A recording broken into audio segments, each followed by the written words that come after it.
اختتمت فعاليات التدريب المصري الروسي المشترك حماة الصداقة 2016، والذي نفذته عناصر من وحدات المظلات المصرية وقوات الإنزال الجوي الروسية بمنطقة التدريبات المشتركة بقاعدة محمد نجيب العسكرية بمنطقة العلمين، والذي يأتي في إطار خطة التدريبات المشتركة للقوات المسلحة لكلا البلدين الصديقين بهدف تعزيز أوجه الشراكة والتعاون العسكري ودعم جهود الأمن والاستقرار بالمنطقة.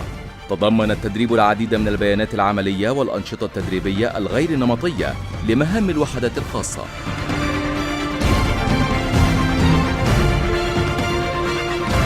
وإدارة أعمال القتال داخل المدن، ومكافحة الإرهاب وتحرير الرهائن والمحتجزين بمعاونة القوات الجوية وعناصر الدعم.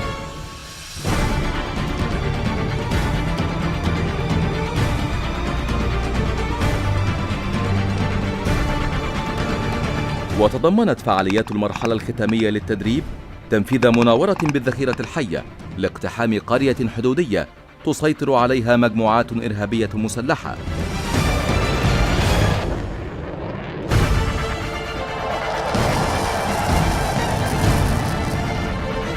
وتنفيذ الإسقاط والإبرار الجوي للمجموعات القتالية من وحدات المظلات المصرية وقوات الإنزال الروسية من طائرات النقل والهليكوبتر.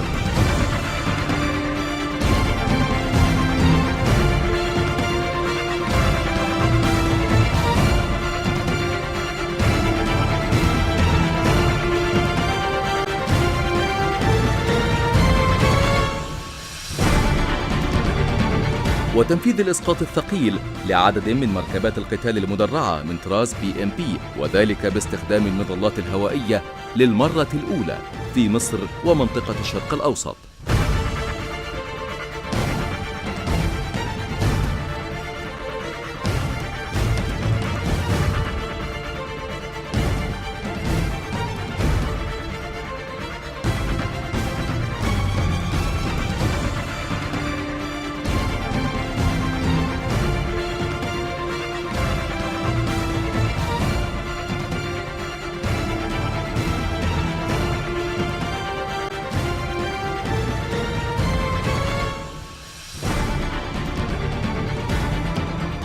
وبمشاركة طائرات النقل المصرية من طراز C-130 لإسقاط العبوات والاحتياجات الإدارية المختلفة. وقامت العناصر الخاصة من وحدة مقاومة الإرهاب المصرية والروسية بتنفيذ الكمائن والإغارات،